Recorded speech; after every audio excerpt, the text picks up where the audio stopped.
berikut wawancara eksklusif Kepala Badan Pusat Statistik Provinsi Bali, Adi Nugroho. Kita berjumpa lagi dalam acara bincang-bincang eksklusif dan kali ini kita menghadirkan seorang yang sudah kita kenal tentunya karena beliau menyajikan data-data yang dipergunakan oleh hampir dari seluruh kedinasan yang ada di Provinsi Bali. Ya, siapa lagi kalau bukan dari Kepala BPS Provinsi Bali, Badan Pusat Statistik, Bapak Adi Nugroho. Pak Adi Nugroho, apa kabar Pak? Alhamdulillah baik. Baik Pak, Astungkare. Senang sekali ini kita bisa berjumpa dalam acara bincang-bincang eksklusif Pak. Dan ada informasi menarik ini bahwa di Bali sedang terjadi peningkatan angka pengangguran, tetapi yang justru pengangguran terdidik. Itu gimana ceritanya itu Pak? Tentang pengangguran ya, bicara tentang pengangguran memang selalu menarik. Tidak hanya tahun ini, tahun-tahun yang lewat, dan mungkin tahun yang akan datang masih akan menarik. Dan karena menarik, maka banyak yang ikut membicarakan. Tetapi dalam bagian yang dibicarakan, barangkali masih ada hal-hal yang perlu dikoreksi. Yaitu bahwa ada kesan pengangguran meningkat. Enggak kok, pengangguran sedang menurun menurut catatan yang kami himpun, terutama pada bulan Agustus tahun 2016 kemarin. Justru angkanya menurun? Angkanya menurun. Secara general gitu Pak ya? Ya, gini, angka yang kami dapat di bulan Agustus tahun 2016 kemarin adalah 1,89 saja pengangguran di Bali. Dan ini turun dari sebelumnya 2,12% yang kami catat di bulan Februari. Pengukuran pengangguran atau ketenagakerjaan memang dalam setahun diukur hanya 2 kali, yaitu tiap bulan Februari dan bulan Agustus. Dan dari situasi itu memperlihatkan sekali lagi bahwa Agustus 2016 angkanya turun, penganggurannya turun. Bahkan kalau dibandingkan dengan Agustus tahun 2015, Agustus ke Agustus juga turun karena waktu itu Agustus 2015 penganggurannya 1,93, sekarang menjadi 1,89%. Tapi bahwa ada peningkatan pada pengangguran dari kelompok terdidik, sedikit ada benarnya, yaitu terutama untuk kelompok diploma 1, 2, 3 yang dari tahun 2015 naik dari 7,6 menjadi 12,7%. Tapi di sisi lain dari yang S1 dan S2 yang sarjananya juga kami mencatat adanya penurunan dari 16,3% menjadi 14,7%. Jadi ya ada kenaikan, ada penurunan, tapi lebih banyak berita gembiranya kok ini untuk wilayah Bali. Sinyalnya positif, secara total menurun, dan sekalipun yang terdidik ada kenaikan, tapi tidak seluruhnya, hanya dari kelompok D3 itu yang sedikit naik, yang sarjananya juga turun. Nah, ini menurut catatan kan? Menurut data statistik Pak ya. Nah, ini menariknya kan kenapa justru yang terdidik yang menganggur, seperti yang Bapak sampaikan tadi, diploma 1, diploma 2 itu kira-kira gimana Pak kalau dari BPS sendiri Pak? Kalau secara statistik sebetulnya kami tidak punya informasi yang bisa dipertanggungjawabkan. Tetapi dari beberapa arah pembicaraan, barangkali kalau diizinkan kami mengira-ira. Satu, ada statement bahwa mestinya diploma itu tidak ada yang menganggur ya. Karena diploma pendidikan vokasi itu kan diarahkan untuk memenuhi kebutuhan lapangan kerja. Barangkali ya, tapi faktanya kami menemukan orang yang tidak bekerja dan pendidikannya diploma. Terus kemudian kalau sekali lagi kalau boleh berandai-andai, barangkali mereka bukan diploma yang baru lulus barangkali ya. Karena sebagai diploma yang baru lulus, iya mereka memang dicetak untuk memenuhi kebutuhan saat itu. Tetapi kan barangkali ada hal lain, dalam memperebutkan lapangan kerja ada kompetisi di sana. Mereka yang berpendidikan politeknik dan diploma yang lain mungkin punya keunggulan pada kompetisi memperebutkan lapangan kerja. Tapi pada saat dia sudah berada di pasar di tempat kerja, kompetisi kan belum berhenti. Di sana ada kompetisi lagi, memperebutkan kedudukan, memperebutkan kenaikan dan sebagainya. Dan kita tahu pasti bahwa di tiap kompetisi ada yang berhasil dan ada yang gagal.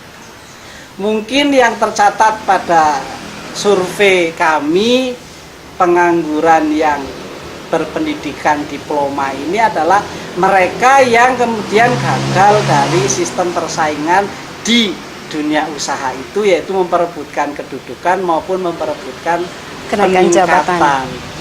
Bisa jadi bahkan kalau dikaitkan dengan migrasi, bisa jadi mereka gagalnya di Jakarta kok, tetapi kemudian mereka melihat peluang di Bali, mereka pergi ke Bali, dan pada saat pengumpulan data Pencatatan? kami lakukan, dia belum mendapatkan tempat bekerja.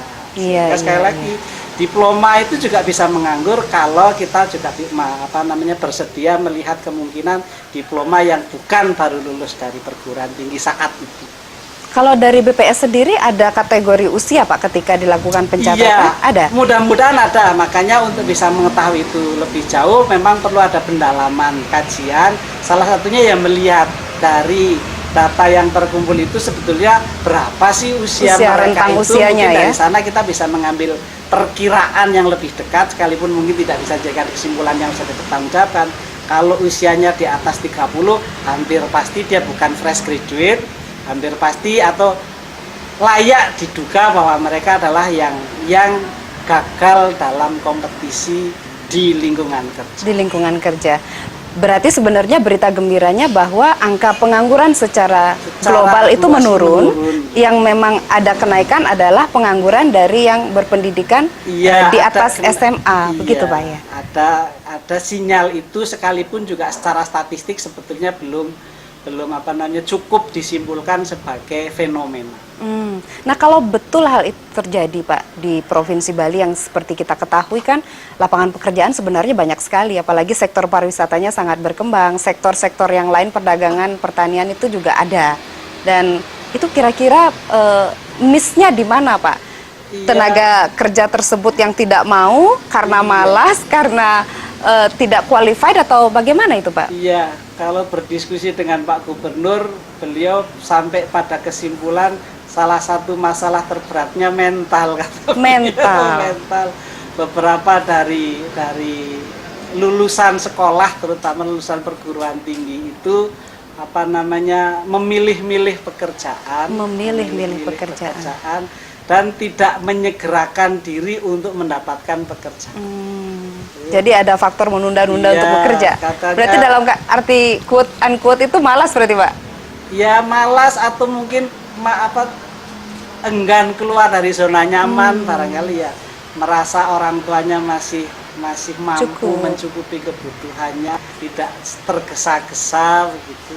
Itu yang oleh Pak Gubernur dalam beberapa kesempatan disebutkan sebagai masalah mental. Masalah mental. Berarti ada PR dalam 2017 yang harus diatasi masalah mental tadi Pak ya. Iya. Nah kalau kembali ke BPS sendiri Pak, jadi kami juga mendengar bahwa ini ada hal menarik kedua, bahwa pekerja perempuan sekarang justru lebih produktif begitu Iya. daripada pekerja pria. Itu betul atau tidak secara data statistik Pak? Iya, data statistik yang kami dapatkan, kami jejerkan, dan kami temui bahwa paling tidak mulai tahun 2012 ke sini, 2012, 2013, 14, 15, 16, 5 tahun terakhir ini, pengangguran yang berjenis kelamin perempuan itu menurun.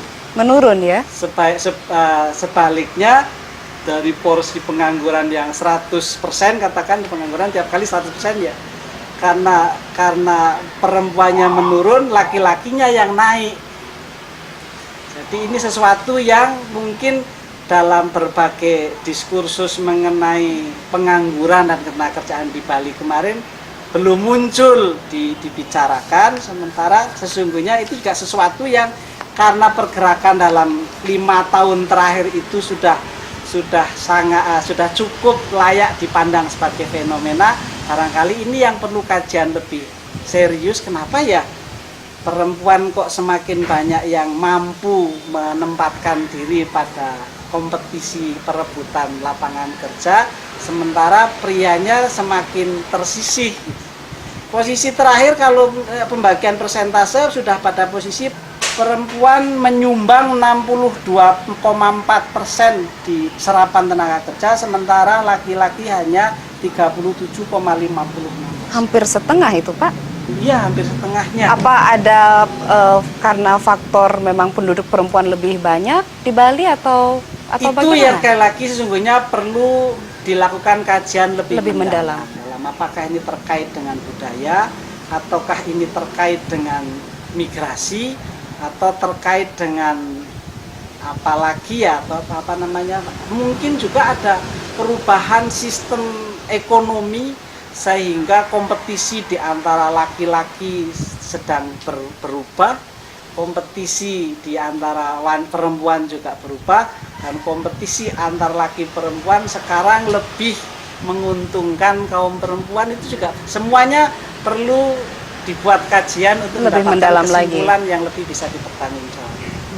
Baik. Ini sebelum jauh sebenarnya, kita tadi dari awal itu berbicara angka pengangguran. Sebenarnya ini masyarakat mungkin masih ingin tahu lebih benar-benar langsung dari Pak Adi sendiri.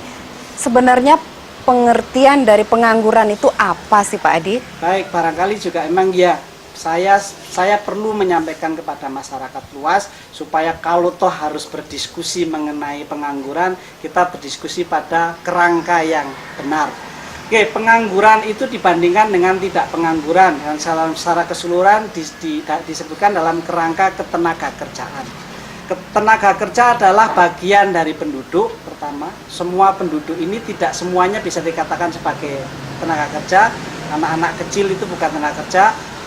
Dari penduduk itu dipilah, yang akan diukur, diperhatikan dalam ketenagakerjaan adalah mereka yang berumur 15 tahun ke atas. 15 sampai dengan usia berapa, Pak? Sampai dengan tak terbatas, sekuatnya kerja. Semasih mampu bekerja, Semasih tidak ada mampu bekerja, batasan. tidak ada batasan, dianggap, itu yang dihitung. Itu, dari mereka 15 tahun ke atas itu juga dipisah, ada yang disebut sebagai angkatan kerja dan ada bukan angkatan kerja. 15 tahun ke atas yang siap menerima pekerjaan, siap melakoni pekerjaan, itu yang disebut angkatan kerja. Sementara 15 tahun ke atas kalau tidak siap melakoni kerja, ya tidak disebut sebagai angkatan kerja. Mereka adalah para pelajar, umurnya sudah di atas 50, tapi sekolah belum mau bekerja. Demikian juga mungkin ibu rumah tangga Yang menikah muda. Yang karena merasa Usia repot 15. mengurusi rumah tangganya dan tidak merasa membutuhkan penghasilan lebih dari yang sudah didapat, mereka memutuskan tidak mencari kerja. Mereka bukan angkatan kerja. Sebaliknya tadi ada angkatan kerja. Di antara angkatan kerja inilah mereka yang menyatakan dirinya siap untuk turun di pasar kerja. Itu. Dan pada mereka itu ada yang mampu mendapatkan kerja, ada yang belum mampu mendapatkan kerja. Mereka yang mendapatkan kerja disebut pekerja, mereka yang belum mendapatkan pekerja disebut pengangguran terbuka. Pengangguran terbuka. Bisa syaratnya adalah pengangguran terbuka hanya mereka yang 15 tahun ke atas dan masuk kategori angkatan kerja. Oke. Itu pengangguran terbuka. Di antara yang bekerja sendiri juga ada yang bekerja penuh, seperti saya orang kantoran, jam kerjanya penuh, dan kalau dijumlah lebih dari 35 jam seminggu, dan itu menjadi syarat. Mereka-mereka yang bekerja tetapi tidak cukup 35 jam seminggu disebut bukan pekerja penuh atau pekerja tidak penuh. Pekerja tidak penuh ini dipisah menjadi dua kategori lagi. Mereka yang tidak penuh tetapi masih mengharapkan pekerjaan disebut sebagai pengangguran terbuka. Mereka yang tidak penuh bekerja, tidak penuh tetapi tidak mencari pekerjaan tambahan disebut sebagai pekerja paruh waktu. Jadi di sana ada penduduk 15 tahun ke atas, ada angkatan kerja atau bukan angkatan kerja, ada pekerja atau pengangguran terbuka. Di antara pekerja tadi ada pekerja penuh dan tidak penuh. Di antara yang tidak penuh itu ada setengah pengangguran dan pekerja paruh waktu. Itu adalah terminologi yang baku digunakan dalam mengurusi masalah ketenagakerjaan. Sehingga istilah seperti penganggur terselubung dan sebagainya yang beredar di masyarakat juga tidak bisa diperbandingkan dengan istilah-istilah yang secara baku Yang itu sudah tadi baku. sudah digunakan. Baik, berarti ini baik sebagai dasar atau landasan Iya, landasan dalam untuk bahan diskusi nanti berikutnya Pak ya. Ini sebenarnya masih menarik sekali Pak, masih banyak yang ingin saya tanyakan, tapi memang kita dibatasi oleh waktu dan mudah-mudahan nanti kita bisa sambung lagi di Siap. program bincang-bincang eksklusif berikutnya. Terima kasih Pak Adi Terima Nugroho kasih, Mbak dan Dini. selamat melanjutkan tugasnya Terima kasih, sebagai Mbak. Kepala BPS Provinsi Bali.